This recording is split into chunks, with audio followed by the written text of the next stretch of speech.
যে নবীর আগমনে অন্ধকার লুকিয়ে আলো আসলো, যে নবীর আগমনে অজ্ঞতা দূরীভূত হয়ে জাহিলিয়াত আর বিহায়াপনা দূরীভূত হয়ে পৃথিবীর নবী পৃথিবীর জমিনেতে আল্লাহ রাসূল কষ্ট করে মেহনত করে দান মোবারক শহীদ করে ইসলামের সত্য বার্তাগুলো মানুষের কাছে প্রচার করলো।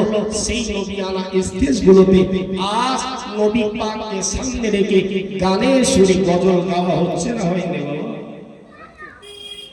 এই মুরব্বিয়ানেরা বলে মাধ্যমিক পরীক্ষা চলছে, তাদের এক্সাম চলছে, এদিকে গানের সুরে গজব চলছে।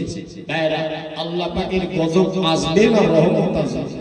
আপনি যদি মনে করেন যে যেটা আমাদের যুবক তরুণ ছেলেরা করছে সেটাই ভালো, আপনি একজন বাপ অভিভাবক, আপনি তাদেরকে মানা যদি না করেন আল্লাহর কাছে আপনাকে জবাবদিহি করতে হবে।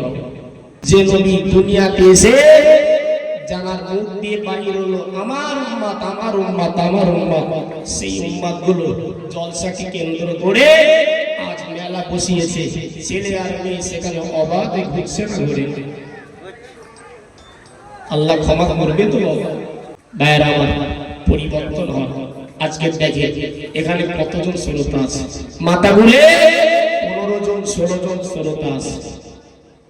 ভাইরা আমার, আমি সেদিকে যাচ্ছি না, আমার অনুরোধ হলো এটা, জলসা দেওয়া খারাপ নয়, ভালো, জলসা দেওয়ার পক্ষে আমি, তবে এমন জলসা আমরা না দিই যে জলসাটা কেন্দ্র করে গ্রামের মধ্যে দ্বন্দ্ব, গ্রামের মধ্যে ঝামেলা, ভাই ভাইয়ের মধ্যে বিবাদ, গোষ্ঠী দ্বন্দ্ব, এক পর্যায়ে জলসাকে কেন্দ্র করে জেনা বিচারে একটা ছেলে আর একটা মেয়ে, জলসাকে কেন্দ্র করে এমনি করে একটা ছেলে আর একটা মেয়ের অবৈধ প্রেম ভালোবাসা, এই সুপথ যদি আমরা সুগম করি, এই জলসা দেওয়ায় কোনো লাভ আছে?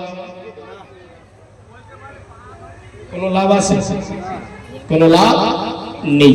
আল্লাহ পাক এই অবৈধ কাজ থেকে আমাকে আপনাকে হেফাজত করেন, বলুন আল্লাহুম্মা আমিন। আউযু বিল্লাহি মিনাশ শাইতানির রাজীম।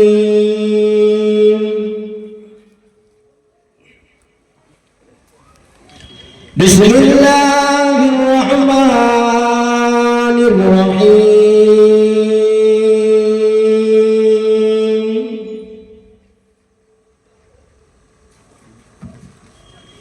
আলহামদুলিল্লাহি নাহমাদুহু ওয়া নাস্তাঈনুহু ওয়া নাস্তাগফিরুহু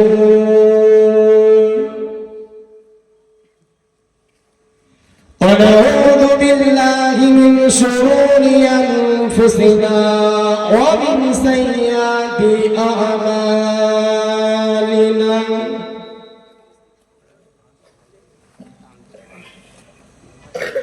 মান ইয়াহদিহিল্লাহু ফালা মুদিল্লা লাহু ওয়া মান ইউদ্লিলহু ফালা হাদিয়া লাহু।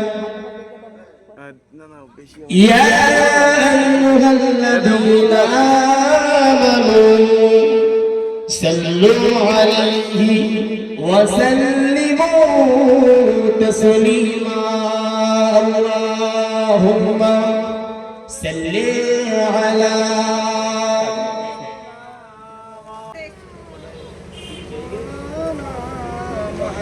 ও শহরে মুহাব্বত জগা মুস্তাফা হে, ও শহরে মুহাব্বত জগা মুস্তাফা হে, মোদি ঘর বানানে को दिन चाहता है। अल्लाहुम्मा सल्ली अला।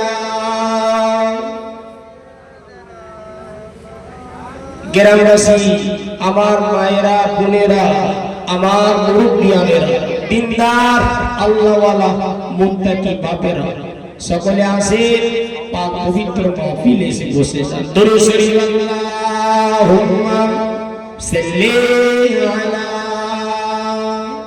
দোস্ত সাউন্ডটা ক্লিয়ার করো, ক্লিয়ার করো ভাই, ভালো করে সাউন্ড। ओ सोने से कंकर ओ चांदी से मीठी ओ सोने से कंकर ओ चांदी से मीठी नजर में बसाने को दिल चाहता है ओ शहरे मोहा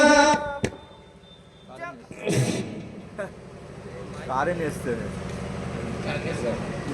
কারেন্ট আসছে লাইভাবে চালাক লাগে দুরূদ আল্লাহুম্মা এত কারেন্ট দিলে হবে কি করব ফুরফুরা শরীফ থেকে আসছে মেহমান দুরূদ আল্লাহুম্মা সাল্লি আলা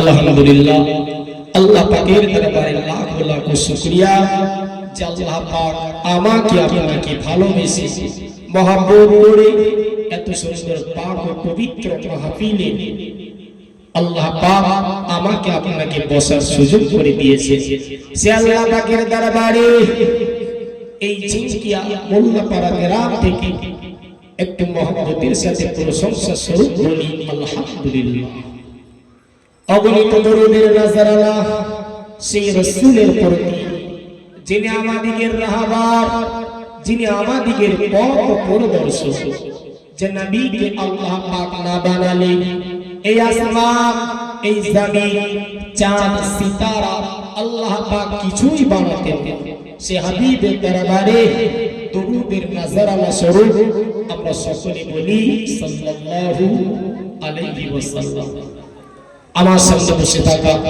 আমার দিনদার আল্লাহওয়ালা নামাজি ধার্মিক পরহেজগার বান্দা পর্দার অন্তরারা আমার ধার্মিকা মা ও বোনেরা সকলকে জানাই আন্তরিক সালাম শুভেচ্ছা অভিনন্দন আল্লাহ পাক পবিত্রময় কোরআনুল কারীমের মধ্যে বলেন ইয়া আইয়ুহাল্লাযীনা আমানু কুতিবা আলাইকুমুস সিয়াম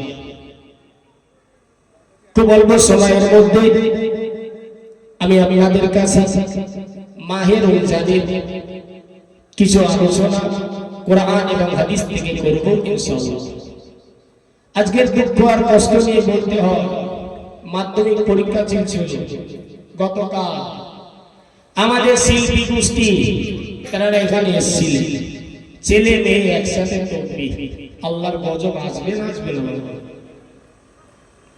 আল্লাহ রাসূল রমজান ও ভাইজানেরা আল্লাহ রাসূলের রমজান হযরত আমিনা বলে আমি লক্ষ্য করলাম আমার ঘরটা ছিল অন্ধকার ওই ঘরে কোনো আলো ছিল না ওই ঘরে কোনো লম্বর ছিল না ওই ঘরে কোনো আলো ছিল না আম্মা জানাবে না বলে আমার কচি বাচ্চা মোহাম্মদ আমার কোলে যেদিন আগমন করবে দুনিয়ার জমিনেতে যেদিন ভূমিষ্ঠ হবে ও জওয়ানেরা ও যুবকেরা আম্মা জানাবে না বলে ওই ঘরটা ছিল একেবারে অন্ধকার ঘুটঘুটে অন্ধকার আম্মা জানাবে না বলে আমার কচি বাচ্চা মোহাম্মদ যখন আগমন করলো ওই অন্ধকার ঘরটা নূরে নূরান্বিত হয়েছিল জোরে বলে সুবহানাল্লাহ আম্মা জানাবে না বলে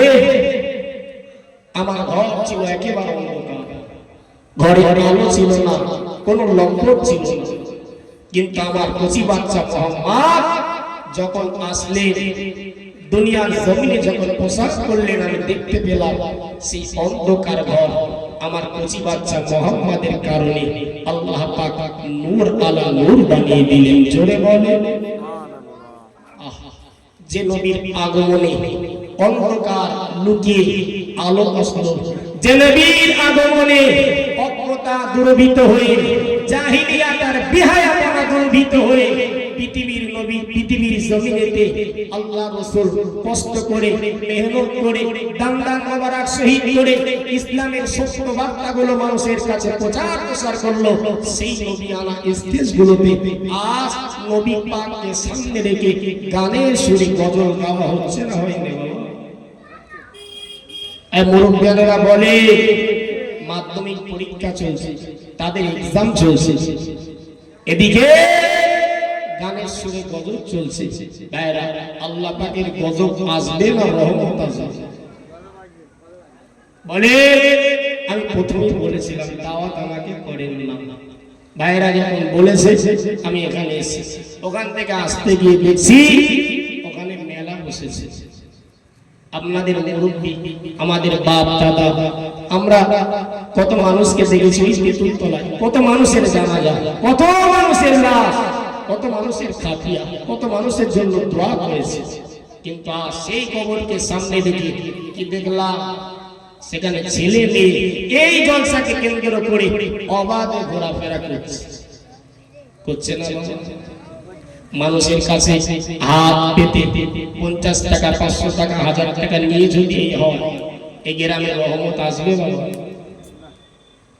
বলে এই গ্রামে শান্তি আসবে? আসবে না। আপনি যদি মনে করেন যে যেটা আমাদের যুবক তরুণ ছেলেরা করছে সেটাই ভালো, আপনি একজন বাপ, অভিভাবক, আপনি তাদেরকে মানা যদি না করেন, আল্লাহর কাছে আপনাকে জবাবদিহি করতে হবে।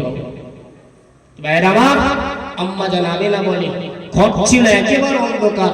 কুচি বাচ্চা মুহাম্মদ ওই 12 রবিউল আউয়াল সুবহে সাদিকের সময় যখনই দুনিয়াতে আসলেন, ওই ঘরটা নূরে নিরঞ্জিত হয়েছিল। জোরে বলে আল্লাহ রাসূলের আম্মা জান, ও জানেরা, আল্লাহ রাসূলের আম্মা জান হযরত আমিনা বলে আমার কুচি বাচ্চা মুহাম্মদ যখন আগমন করলো, যখন আবির্ভাব হলো, আমি দেখতে পেলাম এই কচি বাচ্চা মুহাম্মাদের মুখের দিকে আমি আমেনা লক্ষ্য করলাম।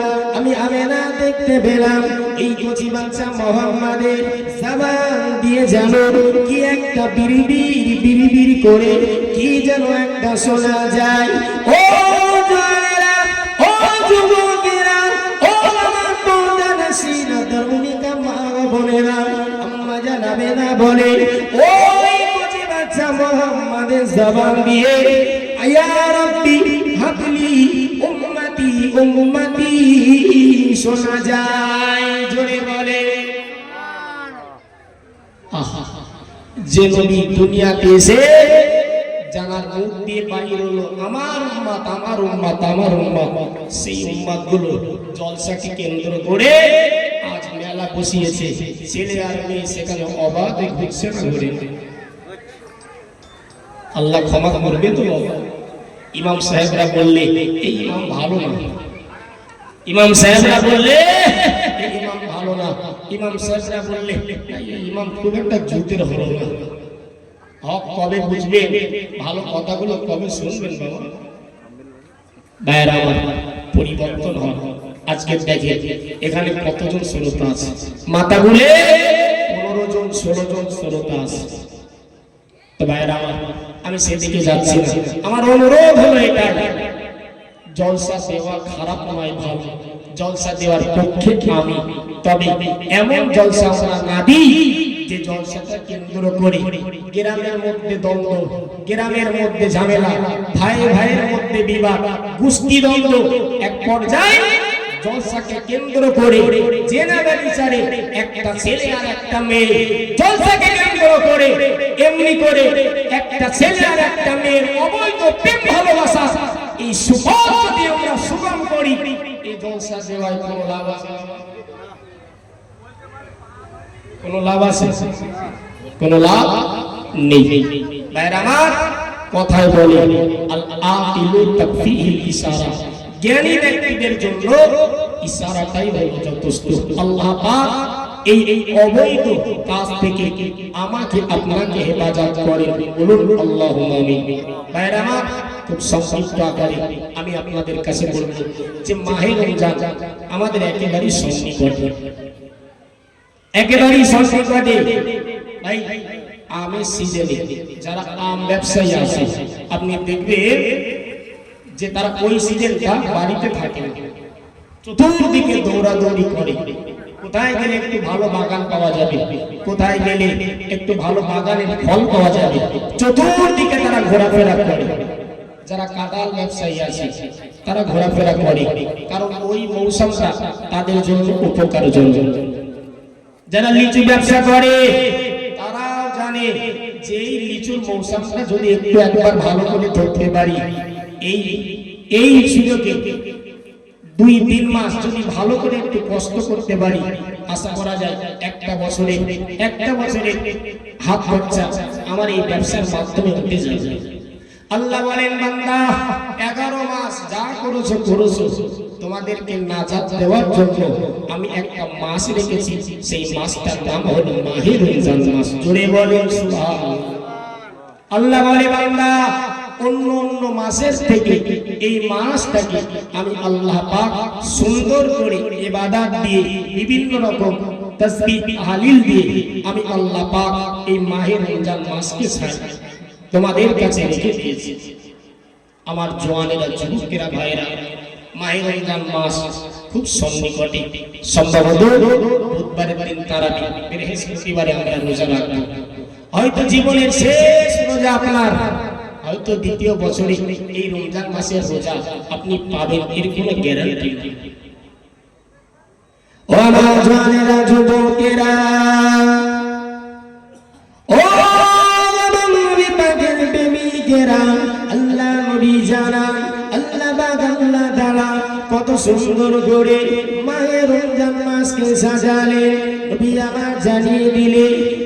আমার জানিয়ে দিলে ইদা দাখালা রমাদানা, যখন 11টা মাস অতিবাহিত হয়ে যাবার পরে, 11টা মাস অতিক্রম করার পরে বান্দা বান্দির দরওয়াজার সামনে এই মাহে রমজান মাস, মাগফিরাতপূর্ণ মাস, সম্মানিত মাস, কল্যাণপূর্ণ মাস, মুক্তিপূর্ণ মাস, এই মাহে রমজান মাস যখন উপস্থিত হয়ে যায়, ও জওয়ানেরা, ও যুবকেরা, আল্লাহ নবী জানান ওই মাহে রমজান মাসে ফুতিহাত আবওয়াবুল জান্নাহ, আমার আল্লাহ জান্নাতের দরওয়াজা খুলে দেন। জোরে বলে, ও জওয়ানেরা, আল্লাহ নবী জানিয়ে দিলেন ওয়াকুল্লিফাত আবওয়াবু জাহান্নাম, ওই মাহে রমজান মাসে আল্লাহ পাক আল্লাহ তাআলা জাহান্নামের 7টা দরওয়াজাকে আমার আল্লাহ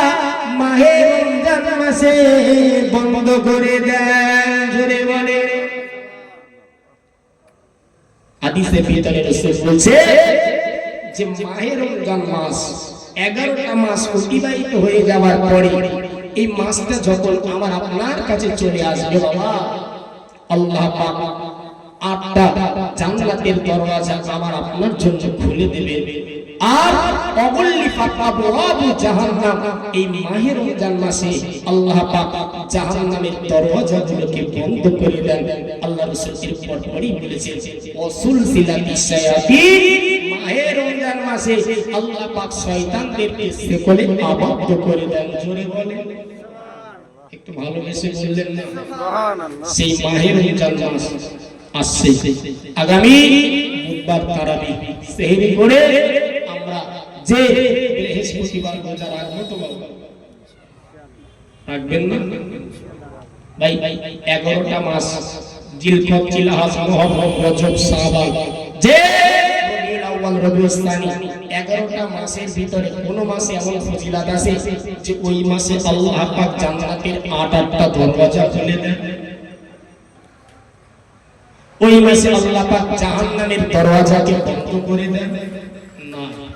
সুতরাং বান্দা, তোমার নাজাত আর পরিত্রাণের সবথেকে উপযুক্ত মাস, সেই মাসটার নাম কি বাবা? রমজান মাস। একটু মহব্বত করে বলেন সুবহানাল্লাহ। ও আমার জওয়ানেরা, যুবকেরা, ও আমার পর্দানশীনা ধার্মিকা মা ও বোনেরা, আল্লাহ নবী জানিয়ে দিলেন মান সামা রমাদানা, যারা ওই মাহে রমজান মাসে আল্লাহ পাকের দরবারে আল্লাহ পাক পাককে খুশি রাখার জন্য মানে যে ব্যক্তি বা যারা সওয়া রমাদানা ওই মাহে রমজান মাসে রোজা রাখবে ঈমানান ওয়া ইহতিসাবান সওয়াবের আশায় ঈমান অবস্থাতে যারা মাহে রমজান মাসে রোজা রাখবে ও জওয়ানেরা ও আমার পর্দাদাসীনা মায়েরা বোনেরা বেটিরা আল্লাহ নবী জানান গফরাল্লাহু লাহু মা তাকদ্দামা মিন যামবিহি আল্লাহ পাক আল্লাহ তাআলা ওই বান্দা বান্দির গুনাহকে আমার আল্লাহ মাফ করে দেবে জোরে বলে আল্লাহ রাসূল বলছে মাহে রমজান মাসে যারা রোজা রাখবে সওয়াবের আশায় ঈমান হালাতে আল্লাহ পাক রমজান মাসে এত পাওয়ার আল্লাহ পাক ওই রমজান মাসকে ওসিলা করে বান্দার গুনাহগুলোকে আল্লাহ maaf করে দেবে জোরে বলে আল্লাহ নবী হাবিবুল্লাহ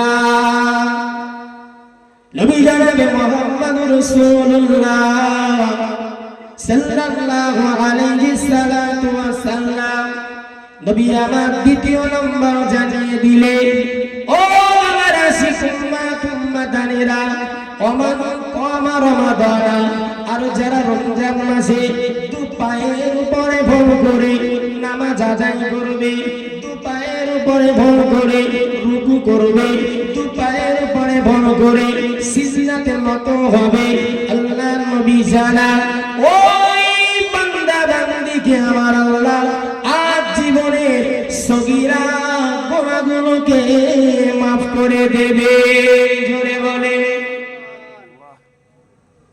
আল্লাহ পাক মাহে রমজান মাসে এত সুযোগ বান্দাদের জন্য রেখেছেন তৃতীয় নম্বর রাসূল পাক বলে গেছেন মাহে রমজান মাসে লাইলাতুল কদরের রাত্রি যে বান্দা ইবাদত বান্দাগির সাথে কাটাবে রাত জাগরণ করবে আল্লাহ পাক আল্লাহ তাআলা তার সমস্ত গুনাহগুলোকে maaf করে দেবেন জোরে বলেন একটু ভালোবেসে বললেন না সুবহানাল্লাহ সম্মানিত ভাইরা আমার হযরত নবী ইউনূস আলাইহিস সালাম তিনি তার উম্মতদেরকে বোঝালেন তিনি তার উম্মতদের কাছে বারবার দাওয়াত দিচ্ছেন যে তোমরা আমাকে নবী হিসাবে মানো তোমরা আমাকে নবী হিসাবে মানো আর তোমরা এক আল্লাহকে এক বলে জানো হযরত নবী ইউনূস আলাইহিস সালাম বারবার দাওয়াত দেন তার কওম তার কথা শুনছেন না এক পর্যায়ে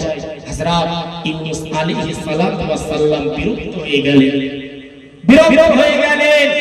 হয়ে যাওয়ার পরে আল্লাহর কাছে হাত উঠিয়ে বললেন আল্লাহ আপনি আমার এই কওমদেরকে আমার উম্মতদেরকে আপনি ধ্বংস করে দেন আপনি তাওবা করে দেন কারণ আল্লাহ তারা আমাকে নবী হিসাবে মানতে চায় না তারা আপনাকে রব হিসাবে মানতে চায় না তারা অকৃতজ্ঞতা আদায় করছে আল্লাহ আপনি তাদেরকে ধ্বংস করে দেন আল্লাহ বললেন নবী ইউনূস সমুদ্রের পাড়ে একটা কুমারী আছে যাও সেখানে গিয়ে দেখো সে মাটি ছেলে সুন্দর করে মাটির কলসি বানায় মাটির হাড়ি বানায় এ নবী ইউনূস চলে যাও ওই কুমারীর কাছে গিয়ে একটু বলো না যে তার কষ্ট করে মেহনত করে মাথার ঘাম পায়ে ফেলে যে মাটির কলসিগুলো হাতে করে সুন্দর করে বানাচ্ছে সেগুলো তাকে একটু ভাঙতে বলো না কি বলে দেখো হযরত নবী ইউনূস আলাইহিস সালাম সমুদ্র পার হয়ে চলে আসলেন সমুদ্রের একেবারে নিকটবর্তী স্থানে চলে আসলেন এসে দেখতে পেলেন একটা কুমারী হাতে মাটি দিয়ে কলসি বানায় মাটির আসবাব জিনিসপত্রগুলো বানায় নবী ইউনূস আলাইহিস সালাম বললেন হে আল্লাহ বান্দা যে জিনিসগুলো হাতে করে তুমি বানাচ্ছো এই জিনিসগুলো কি তুমি ভেঙে দিতে পারবে কথা কি শুনছেন বাবা কে বলছেন নবী ইউনূস বলছেন যে ভাই যে জিনিসগুলো তুমি এত কষ্ট করে কাদাটাকে ছেলে দু হাতে তোমার কাদা গায়ে কাদা চোখে কাদা মাথায় কাদা নিজে হাতে করে মাটির কলসিগুলোকে সুন্দর করে মাটির জিনিসপত্রগুলোকে সুন্দর করে তুমি বানাচ্ছো এই জিনিসপত্রগুলোকে তুমি ভেঙে দিতে পারবে তখন কুমারী বললেন যে হে আল্লাহর বান্দা, আমি কোশ্চিন কালে আমার হাতে জিনিসগুলো আমি ভেঙে দিতে পারি না। জোরে বলে একটু ভালোবেসে বললেন। ও আমার জওয়ানেরা, যুবকেরা,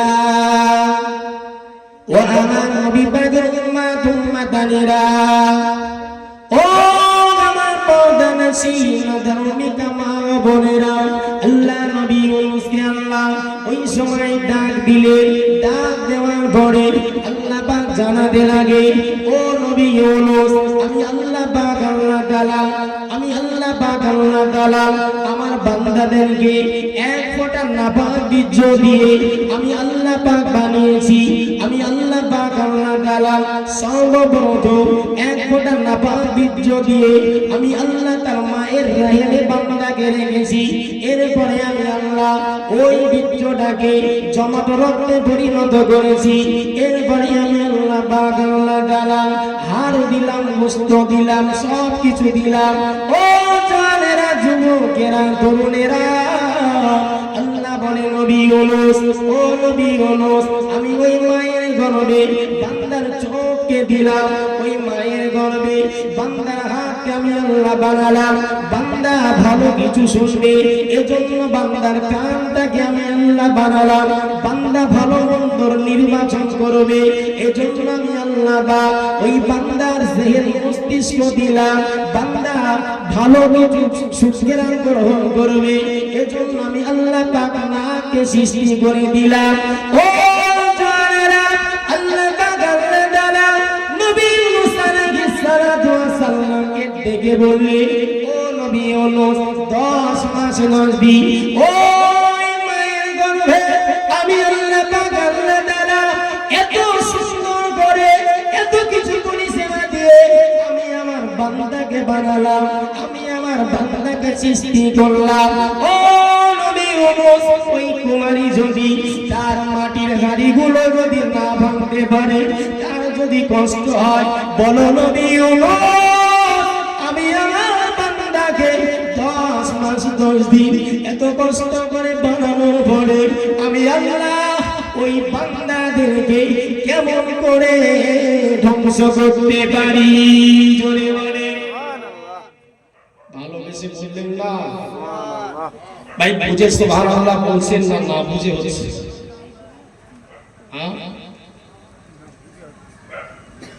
কথা কি বুঝে আসছে আপনাদের? আল্লাহ বললেন, ইউনূস, মায়ের গর্ভে আমার বান্দাকে এত কষ্ট করে 10 মাস রাখলাম, এই বান্দাকে আমি কেমন ভাবে ধ্বংস করে দিতে পারি?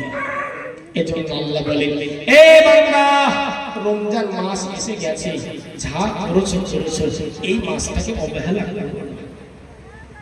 11টা মাস বান্দা মসজিদে আসুনি, 11টা মাস বান্দা নামাজের ধাপ তুমি ধরনি, 11টা মাস বান্দা দান সাদকা ভালো করুনি, 11টা মাস ইবাদত বান্দেগি ভালো করুনি। বান্দা, মাহে রমজান মাস তোমার কাছে এসে গেছে। মায়েরা, বোনেরা, এই মাহে রমজান মাস চলে গেলে আর দ্বিতীয় বছর পাবেন কি পাবেন না এর কোনো গ্যারান্টি আছে? এজন্য মাহে রমজান মাসে আমার আপনার ইবাদত বান্দেগি করতে হবে না? দিনের বেলা নামাজ, দিনের বেলা রোজা, তাসহ ইবাদত বান্দেগি রাতের বেলাতে এই রূপভাবে ইবাদত করতে হবে। আল্লাহ তাআলা পৃথিবীর মুমিন বান্দা বান্দীদেরকে ডাক দিয়ে আল্লাহ তাআলা বলতে লাগে, ও আমার বান্দা বান্দী, আমি আল্লাহ তাআলা মাহে রমজান মাসে কিছু ইবাদতকে অ্যাড করে দিলাম। বান্দা বান্দি, মাহে রমজান মাসে কিছু ইবাদতকে আমি আল্লাহ বাড়িয়ে দিলাম। আল্লাহ বলে, বান্দা, 11টা মাস তারাবি নাই, মাহে রমজান মাসে বান্দা তারাবি নামক ইবাদত দিলাম। বান্দা 11টা মাস সেহরি নাই, এ বান্দা বান্দি, ওই 11টা মাসের পরিবর্তে মাহে রমজান মাসকে আমি আল্লাহ সেহরির মাধ্যমে সাজিয়ে দিলাম। ও বান্দা বান্দি, 11টা মাস রাত জেগে ইবাদত বান্দেগি করলে যতটা না সওয়াব হয়, ওই মাসে বান্দা ইবাদত বান্দেগি করলে আমার আল্লাহ আকাশ ওয়া বেহিসাব বান্দার নামায় আমলে সওয়াব লিখে দেন। জোরে বলে আল্লাহ বললেন বান্দা মাহে রমজান মাসটাকে ইবাদত বান্দেগি দিয়ে সাজালাম। বান্দা এই মাহে রমজান মাস আমার মুরব্বিয়ানেরা আমার দাদি জানেরা এই মাহে রমজান মাসে আমরা চেষ্টা করব একটা রোজাও যেন আমাদের থেকে না শেষ হয়। হতে পারে আমার জীবনে, আপনার জীবনে, আমার মায়েদের বোনেদের জীবনে এই রমজানটা শেষ রমজান। দ্বিতীয় বছর এই রমজান আর পাবো কিনা কোনো গ্যারান্টি নাই। মসজিদে দেখা যায় 27 রোজায় ভিড়। প্রথম একদিন দুদিন তিন দিন মানুষের সমাগম, তারাবি পড়ছে, ভালো পড়ছে, নামাজ পড়ছে। এরপরে দেখা যায় 20 দিন ফাঁকা, 20 দিন মানুষের আনাগোনা আর নাই। 21 তারিখে কদর, সেদিন আবার মসজিদগুলো ভরপুর। এই ইবাদতের কোনো মূল্য আছে? কোনো মূল্য আছে? কোনো মূল্য নাই। ইবাদত বান্দেগি আল্লাহ বলছেন বান্দা ইবাদত বান্দেগি করো আমার জন্য, আর আমি আল্লাহ আমার জন্য যে বান্দা ইবাদত করে ওই বান্দাকে আমি আল্লাহ ভালোবাসি। জোরে বলে ভাইয়েরা আমার, রমজান মাস একেবারেই সন্নিকটে। এই রমজান মাস চলে গেলে আর আমরা পাবো না।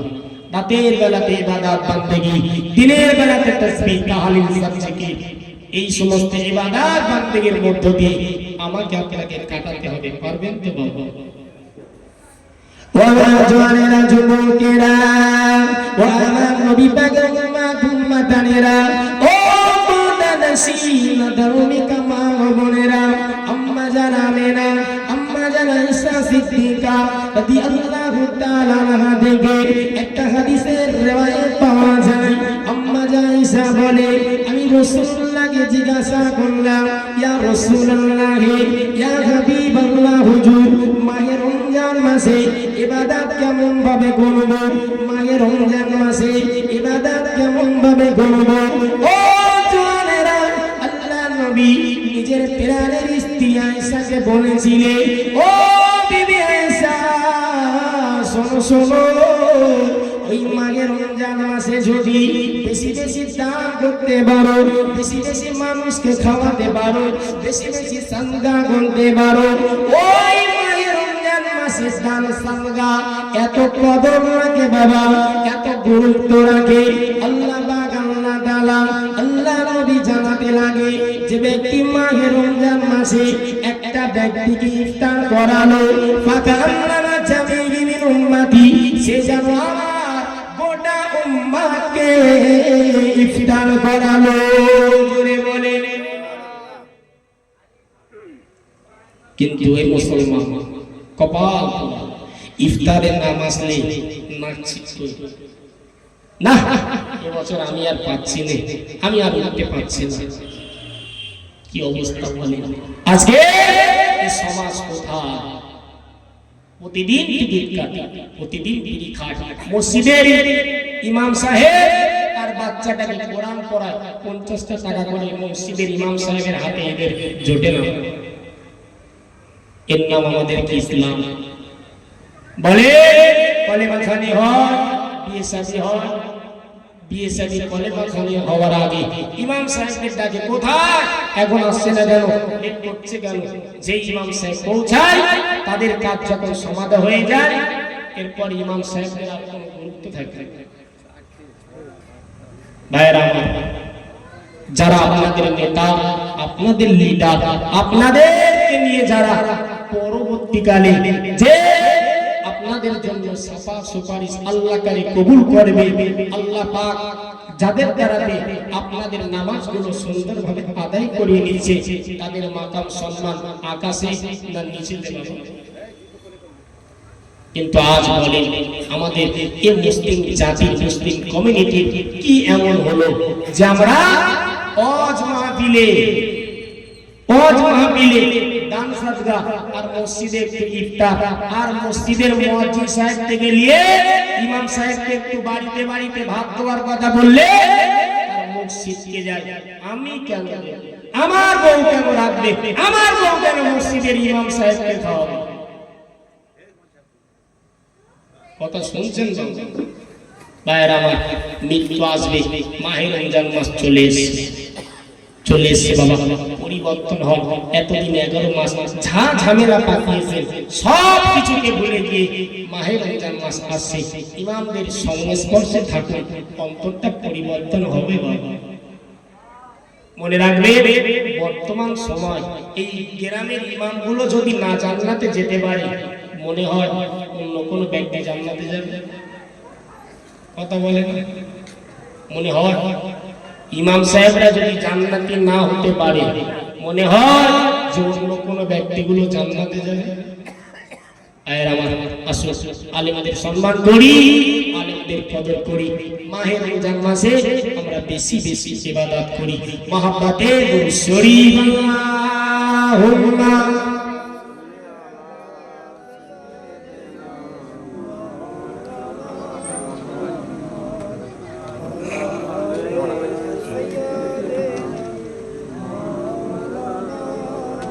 জন্ম আমার যদি হতো আরবে, মক্কা মদিনার কোন গ্রামে। জন্ম আমার যদি হতো আরবে, মক্কা মদিনার কোন গ্রামে। তোমার দিদার লাভে ধন্য হতাম, তোমার দিদার লাভে ধন্য হতাম। বারে বারে দেখে মন জোড়াতাম, বারে বারে দেখে মন জোড়াতাম। নবী তোমায় দেখে, ও নবী তোমায় দেখে মন জোড়াতাম। আল্লাহুম্মা সাল্লি আলা